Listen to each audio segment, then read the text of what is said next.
Good morning students, welcome to MKPS online classes.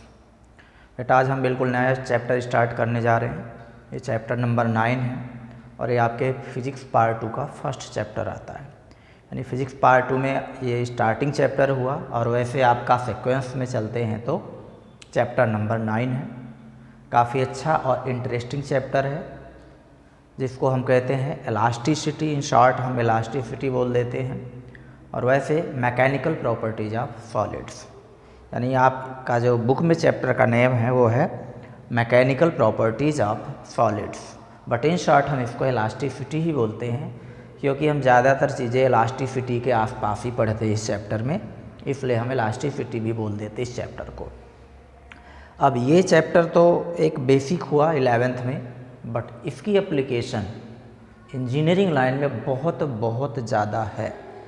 पूरा civil engineering आप देखेंगे इस चैप्टर के इर्द गिर्द चलता है। कंप्लीट सिविल इंजीनियरिंग इस पर चलता है। मैकेनिकल इंजीनियरिंग में आप आ जाओगे तो जितनी भी मशीनरीज की डिज़ाइन होती, जितनी भी मशीनरी, चाहे वो ट्रैक्टर हो, ट्रक हो, हवाई जहाज़ हो, चाहे वो आपका रोबोट हो, चाहे वो आपकी क्रेन हो, चाहे वो जहाज़ हो, फाइटर प्लेन हो, कुछ भी हो, सब में इस चैप्टर का नॉलेज यानी कि strength of material, elasticity, mechanical properties of material, इसका नॉलेज हर जगह यूज होता है। इस पे बहुत सारी ब्रांचेज बन गई हैं इंजीनियरिंग में। ये इतना वास्ट टॉपिक है कि इस पे कई ब्रांच निकली हुई हैं इंजीनियरिंग में, तो आप सोचो कि कितना इम्पोर्टेंट होगा। अब यहाँ पर तो हम जस्ट इंट्रोडक्शन पढ़ेंगे इस चैप्टर में, और इंट्रोडक्शन में भी हम इलास्टिसिटी पढ़ते हैं और जनरल एप्लीकेशन पढ़ते हैं इलास्टिसिटी के। तो हम स्टार्ट करते हैं कि व्हाट इज इलास्टिसिटी। इलास्टिसिटी आखिर है क्या चीज़? तो a physical property of matter by virtue of which it has tendency to regain its original shape and size after removing deforming force. क्या मतलब हुआ कि आप किसी ऑब्जेक्ट में एक डिफॉर्मिंग फोर्स लगाते थे। जैसे मान लो ये ऑब्जेक्ट है और इसमें आप फोर्स लगा के और इसके शेप को बदल देते। जैसे फुटबॉल है, उसको आप दबा देते हो और हटा देते हो फोर्स, तो क्या होता है, फुटबॉल फिर से अपने शेप को एक्वायर कर लेती है। तो जो फोर्स शेप को चेंज करता है, जिस फोर्स के कारण किसी भी मटेरियल का शेप चेंज होता है, उस फोर्स को हम कहते हैं डिफॉर्मिंग फोर्स। ये छोटी छोटी डेफिनेशन है इस चैप्टर में, आपको ध्यान रखना होगा। What is deforming force? Which is responsible to change shape और साइज ऑफ एनी ऑब्जेक्ट। जब आप उसको अप्लाई करते हो तो वो जब तक अप्लाई होता है तो शेप एंड साइज में जो चेंज आता है तो आप एक्सटर्नल फोर्स को कहोगे डिफॉर्मिंग फोर्स। फॉर्म को क्या करता है, चेंज कर देता है, इसलिए डिफॉर्मिंग फोर्स कहते हैं। अब नेक्स्ट आता है कि जब आप डिफॉर्मिंग फोर्स हटा लेते हो तो फिर से अपने शेप को रिगेन कर लेती है बॉडी। हमेशा नहीं होता बट यूजुअली ऐसा होता है, वो शेप को रिगेन कर लेती। अगर रिगेन कर लेती है इसका मतलब बाहर की ओर फोर्स लगा है, आपने अंदर की तरफ एक फोर्स लगाया तो आपने शेप को चेंज कर दिया। आपने फोर्स हटा दिया तो शेप फिर से वैसा हो गया, मतलब बाहर की ओर ऑटोमेटिक मटेरियल के थ्रू एक फोर्स लगा है और जो कि उसको उसके ओरिजिनल शेप में ले आया। तो मटेरियल के कारण जो फोर्स लगता है डिफॉर्मिंग फोर्स के अगेंस्ट, उस फोर्स को हम क्या कहते हैं, इलास्टिक फोर्स कहते हैं। क्या कहेंगे उस फोर्स को आप? इलास्टिक फोर्स कहोगे। यानी मटेरियल के इलास्टिसिटी के कारण, इलास्टिसिटी की प्रॉपर्टी के कारण जो फोर्स डिफॉर्मिंग फोर्स का अपोज करता हुआ ओरिजिनल कॉन्फ़िगरेशन यानी कि ओरिजिनल शेप एंड साइज पे ले आता है, तो उसको आप क्या कहते हो, इलास्टिक फोर्स कहते हो। इस चैप्टर में हम इलास्टिक फोर्स या प्रॉपर्टी ऑफ इलास्टिसिटी ही पढ़ेंगे। तो इलास्टिसिटी क्या हुई? इलास्टिसिटी एक मटेरियल, कोई भी मटेरियल है उसकी एक प्रॉपर्टी हुई, और जिस प्रॉपर्टी की वजह से ही मटेरियल अगर एक्सटर्नल फोर्स को हटा दें तो अपने ओरिजिनल शेप एंड साइज को एक्वायर कर लेता है। इन शॉर्ट अपने ओरिजिनल कॉन्फ़िगरेशन को एक्वायर कर लेता है।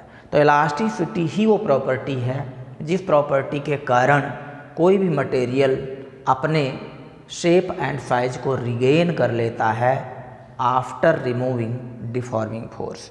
डिफॉर्मिंग फोर्स को हटाने के बाद इलास्टिसिटी के कारण ही मटेरियल अपने शेप एंड साइज को रिगेन कर पाता है। अब इसमें 2-3 छोटे छोटे वर्ड्स आते हैं, जिसमें एक तो इलास्टिसिटी हुआ, एक डिफॉर्मिंग फोर्स हुआ। आप समझ गए डिफॉर्मिंग फोर्स एक एक्सटर्नल फोर्स होता है जो टेम्परेरली शेप एंड साइज को चेंज कर देता है। इलास्टिसिटी क्या है? प्रॉपर्टी है मटेरियल की। देन इसके बाद कुछ वर्ड आते हैं, जैसे इलास्टिक बॉडी है, प्लास्टिक बॉडी है। तो इलास्टिक बॉडी वो सभी बॉडी इलास्टिक होंगी जो कि डिफॉर्मिंग फोर्स हटाने के बाद अपने शेप एंड साइज को एक्वायर कर लेती हैं। तो क्या हुई इलास्टिक बॉडी? वो सारी बॉडीज, सारे ऑब्जेक्ट जो कि अपने शेप एंड साइज को एक्वायर कर सकते हैं after removing deforming force. Deforming force हटा दो, कितना ही क्यों ना फोर्स हो, अगर बॉडी अपने शेप एंड साइज को बार बार एक्वायर कर लेती है तो आप कहोगे इलास्टिक बॉडी है, बल्कि कहोगे परफेक्टली इलास्टिक बॉडी है। बाकी परफेक्टली इलास्टिक तो नेचर में कुछ होता नहीं है। नेचर में परफेक्टली इलास्टिक के नज़दीक जब जाते हो तो आपको क्वार्ट्ज मिलता है, आइवरी यानी हाथी का दांत होता है, सबसे ऊपर होगा क्वार्ट्ज, देन इसके बाद आपका आइवरी आएगा, स्टील भी होगा बट उससे नीचे होगा स्टील, रबर नहीं होगा। ध्यान देना, रबर आप समझते हो इलास्टिक होता है, खूब उछलता है, लेकिन रबर जो होगा वो स्टील से, आइवरी से एंड आपका क्वार्ट्ज से कम इलास्टिक होगा। इसका डिस्कशन हम बाद में करेंगे, अभी हाल फिलहाल बता दिया कि ऊपर होगा क्वार्ट्ज। तो इलास्टिक बॉडीज़ क्या होती हैं?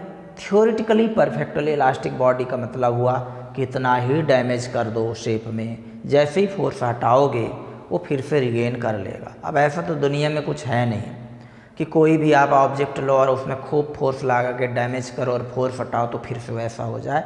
ऐसा कुछ भी दुनिया में नहीं है, कुछ ना कुछ चेंज हो जाएगा। जहाँ चेंज होगा, यानी आपने फोर्स लगाया और थोड़ा बहुत चेंज हो गया, तो चेंज को हम फिर स्ट्रेन वर्ड यूज करते हैं यहाँ पे। वैसे परमानेंट फिट भी एक वर्ड है और एक वर्ड आता है स्ट्रेन, ये दोनों डैमेज को लेके वर्ड बने हुए हैं। तो स्ट्रेन को हम ज़्यादा पढ़ते हैं, परमानेंट फिट को हम कम पढ़ते हैं।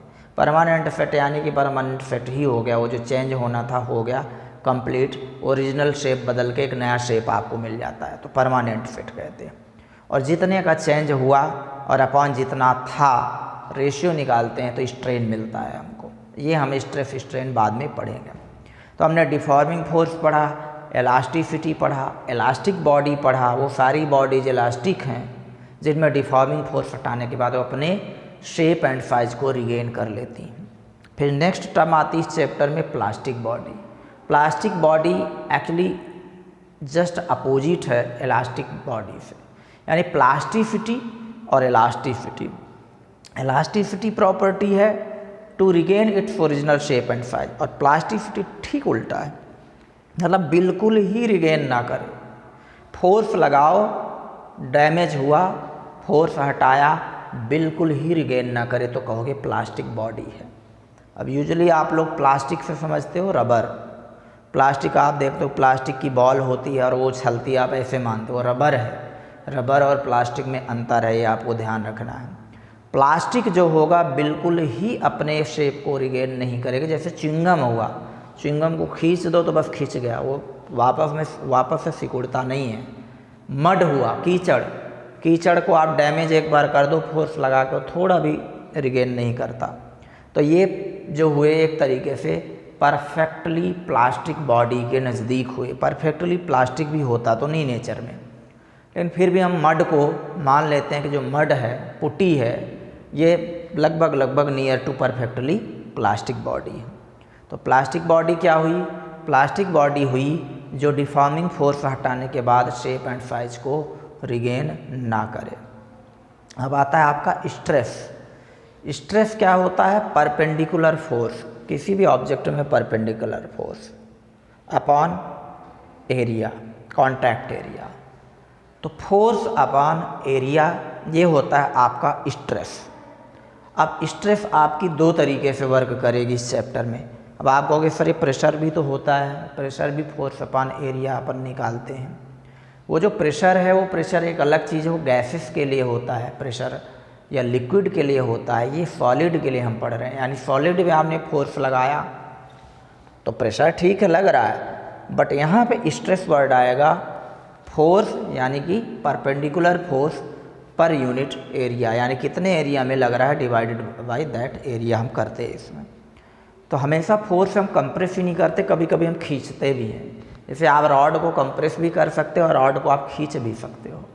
तो अब दो तरीके की यहाँ पे स्ट्रेस हो जाएगी, एक कंप्रेसिव स्ट्रेस होगी, जब आप कंप्रेस करोगे तो कंप्रेसिव स्ट्रेस आएगी, और जब आप उसको खींचोगे उसके लेंथ के लॉन्ग तो वो हो जाएगी आपकी टेंसाइल स्ट्रेस, यानी कंप्रेसिव स्ट्रेस हो जाएगी, दूसरी हो जाएगी टेंसाइल स्ट्रेस। फिर स्ट्रेस और भी है, थर्मल स्ट्रेस भी आएगा, वो हम जिक्र कर लेंगे बाद में। टेम्परेचर के कारण कोई चीज़ सिकुड़ती है या बढ़ती है, टेम्परेचर बढ़ाने में तो एक्सपांड होती है, तो वहाँ पे थर्मल स्ट्रेस भी वर्ड आता है। बट अभी आपको हाल फिलहाल समझना है टेंसाइल एंड कॉम्प्रेसिव स्ट्रेस। और एक स्ट्रेस और होती है किसी चीज़ को मरोड़ना, जैसे वायर है और उसको ट्विस्ट करो आप, तो आप टेंजेंशियल फोर्स लगाते हैं उसमें, टेंजेंशियल। तो इस केस में आपके शीयरिंग स्ट्रेस या टेंजेंशियल स्ट्रेस वर्ड आता है। जब किसी चीज़ को आप मरोड़ते हैं या घुमाते हैं पकड़ के, तो जब आप पकड़ के पूरा उसको घुमाते हैं, ट्विस्ट करते हैं, तो इस बार जो आपकी स्ट्रेस हुई यानी जो फोर्स हुआ वो टेंजेंशियल लगता है। तो इसलिए इस स्ट्रेस को हम शीयरिंग स्ट्रेस भी कहते हैं। तो आपके इस चैप्टर में मेनली आप देखोगे दो ही स्ट्रेस लगेंगी। एक तो आपकी लगेगी क्या, लॉन्जिट्यूडिनल स्ट्रेस, यानी कि टेंसाइल हो जाएगी उसमें या कंप्रेसिव हो जाएगी, ठीक है। और दूसरी आपकी क्या हो जाएगी, कंप्रेसिव और टेंसाइल के अलावा शीयरिंग हो जाएगी। कोई चीज़ में जैसे मरोड़ लग रही हो तो शीयरिंग हो जाएगी। हम इसमें इतना ही पढ़ते हैं। अब इसके बाद इसमें कुछ छोटे वर्ड्स और आते हैं आपके, कि इलास्टिसिटी की एप्लीकेशन में एक क्वेश्चन आता है आपका, बहुत कॉमन होता है कि इलास्टिक फटीग क्या है एंड इलास्टिक आफ्टर इफेक्ट, ये दो वर्ड और आते हैं इस चैप्टर में। तो इलास्टिक फटीग जो है, इलास्टिक फटीग कहीं ना कहीं इलास्टिसिटी में टाइम के साथ डिके आता जाता है। जैसे जैसे टाइम बीतता है इलास्टिसिटी की प्रॉपर्टी कम होती जाती है कोई भी मटेरियल की, तो इस चीज़ को हम कहते हैं इलास्टिक फटीग। फटीग यानी थकावट या कोई भी चीज़ में उसकी एफिशिएंसी में कमी आ जाना टाइम के साथ, उसको हम कहते हैं फटीग। तो इलास्टिक फटीग कब होता है, जैसे कोई ब्रिज है, उसको बनाया इंजीनियर ने, डिज़ाइन किया, उसकी इलास्टिसिटी वगैरह सब मेजरमेंट लिया और मैं लिख दिया ये इतना वज़न ढो सकती है, इससे ज़्यादा वज़न इसमें अपने को नहीं डालना है, ये सारी चीज़ कैलकुलेट कर दिया। लेकिन एक दिन तो ब्रिज गिर जाता है। ऐसे बिल्डिंग बनाते हैं, तो बिल्डिंग बनाते तो एक टाइम आता है बिल्डिंग भी गिर जाती है, उसके पिलर्स में वो पावर नहीं रहती कि बिल्डिंग को वो स्टैंड कर सके। तो यानी कहीं ना कहीं इलास्टिसिटी की जो प्रॉपर्टी है वो डिके हो जाती है, कम हो जाती है, और वो कोलैप्स हो जाती है, बिल्डिंग ब्रिजेस कोलैप्स हो जाते हैं। तो ये इलास्टिक फटीग के कारण ही ये चीज़ होता है। यही है कि ब्रिजेज में जो आर्मी होती है तो एक साथ कदम मिला के नहीं चलती, सिंपल नॉर्मल इंसान की तरह चलते हैं। वहाँ पे एक साथ अगर आप चलोगे तो डिफॉर्मिंग फोर्स लगेगा, फिर आप हटाओगे, फिर एक साथ रखोगे, फिर डिफॉर्मिंग फोर्स, तो उसमें जो वाइब्रेशन होगा उस वाइब्रेशन के साथ साथ आप डिफॉर्मिंग फोर्स लगाओगे, एम्पलीट्यूड बढ़ जाएगा और वो हो सकता है कि इलास्टिक लिमिट को क्रॉस कर जाए। इलास्टिक लिमिट क्या है, इलास्टिक लिमिट वो मैक्सिमम डिफॉर्मिंग फोर्स है, यानी कि जिससे ज़्यादा अगर आप फोर्स लगा दोगे तो वो अपने शेप को कंप्लीट अच्छे से रिगेन नहीं कर पाएगी बॉडी। यानी इलास्टिक लिमिट एक तरीके से स्ट्रेस की वो मैक्सिमम वैल्यू है जहाँ तक कि ऑब्जेक्ट अगर वो स्ट्रेस हटा दो, यानी वो फोर्स हटा दो, तो अपने शेप को रिगेन कर ले। और अगर आप इलास्टिक लिमिट से ज़्यादा डिफॉर्मिंग फोर्स लगाते हो तो उसमें परमानेंट इफेक्ट डेवलप हो जाएगा, यानी कि स्ट्रेन क्रिएट हो जाएगी। तो बस यही चीज़ आपको ध्यान रखना है कि जो ब्रिजेज हैं उनमें इलास्टिक लिमिट से ज़्यादा लोड नहीं होना चाहिए। अगर वो लोड हुआ तो वो क्या होंगे, उनमें परमानेंट इफेक्ट डेवलप होगा, यानी स्ट्रेन डेवलप होगी। सरल शब्दों में कहें कि उसमें इलास्टिसिटी की प्रॉपर्टी को खोना चालू कर देगी और ब्रिज जल्दी गिर जाएगा। तो ये ब्रिज का एग्जाम्पल हुआ। ऐसे आप वायर है, कई बार ऐसे वायर को आप घुमाते घुमाते एक टाइम आता है कि वायर टूट जाता है। 2 बार 4 बार में नहीं, 50-100 बार 200 बार ऐसे बार बार आप मोड़ोगे वायर को तो आप पाओगे एक टाइम के बाद वायर टूट जाता है। ये भी इलास्टिक फटीग का ही एग्जाम्पल है, क्योंकि बार बार रिपीटेड डिफॉर्मिंग फोर्स जब आप लगाते हैं, ठीक है, तो वो उसको रेस्ट नहीं मिल पाता एक प्रॉपर। तो वो रेस्ट ना मिलने से वो अपनी इलास्टिसिटी को स्टोर नहीं कर पाता, यानी कि इलास्टिसिटी की जो प्रॉपर्टी है उसको एक्वायर नहीं कर पाता, अपने शेप को एक्वायर नहीं कर पाता, और उसमें धीरे धीरे इलास्टिसिटी कम होते और वो एक टाइम के बाद टूट जाती है। इलास्टिक आफ्टर इफेक्ट में आप क्या देखते हैं कि इलास्टिक आफ्टर इफेक्ट में आपने डिफॉर्मिंग फोर्स लगाया और आपने हटाया तो तुरंत ही अपने शेप को रिगेन नहीं करती, थोड़ा डिके हो जाता है, उसमें टाइम डिके आता है। यानी रिगेन तो करती है बट स्लोली, जैसे आप स्प्रिंग को दबा दो और हटा दो फोर्स, तो स्प्रिंग धीरे से अपने शेप को रिगेन करेगी। तो ये धीरे से क्यों करता है, उसमें टाइम का थोड़ा सा डिके आता है, रिगेन करने में उसको टाइम का थोड़ा सा डिके आता है। बस इसी चीज़ को हम क्या कह देते हैं, इलास्टिक आफ्टर इफेक्ट बोल देते हैं कि इलास्टिसिटी के कारण वो अपने शेप को रिगेन करता है बट उसमें टाइम डिके आता है। अब जब आप इस टाइम डिके के बीच में फिर से डिफॉर्मिंग फोर्स लगा देते हैं तो वो फिर से डिफॉर्मिंग फोर्स लगाने के कारण वो रिगेन तो कर नहीं पाया और फिर से उतना ही आपने डैमेज कर दिया, फिर हटाया, फिर से डैमेज कर दिया, तो धीरे धीरे इलास्टिसिटी की प्रॉपर्टी कम होती चली जाती है। तो ये इलास्टिक आफ्टर इफेक्ट हो गए। ये आपके इस चैप्टर के कुछ डेफिनेशंस हुई। अब इसके बाद हम पढ़ते हैं कि इलास्टिसिटी की प्रॉपर्टी आखिर होती क्यों है, यानी इलास्टिसिटी जो हम पढ़ रहे हैं ये कैसे वर्क करती है। जब हम किसी चीज़ को दबाते हैं तो बाहर की ओर फोर्स लगता है, इलास्टिक फोर्स लगता है। जब हम खींचते हैं तो अंदर की ओर लगता है उसमें इलास्टिक फोर्स, यानी एक्सटर्नल फोर्स का अपोज करती है इलास्टिसिटी। तो इसको हम स्प्रिंग मॉडल से समझने की कोशिश करते हैं, यानी कि इलास्टिसिटी को समझना है तो आपको स्प्रिंग मॉडल को फॉलो करना होगा। ये स्प्रिंग मॉडल क्या है, ये हमने लिया है, मान लो आयरन का एक टुकड़ा है, आयरन की रॉड है, कोई भी सॉलिड है।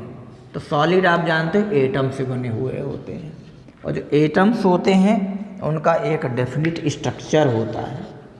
तो ये हमने एक स्ट्रक्चर का एक छोटा सा पोर्शन लिया है जहाँ के 8 एटम्स आपस में मिलके और एक यूनिट सेल जैसा क्रिएट कर रहे हैं। जैसे 1 एटम 2 3 4 5 6 7 8, ये 8 हो गए।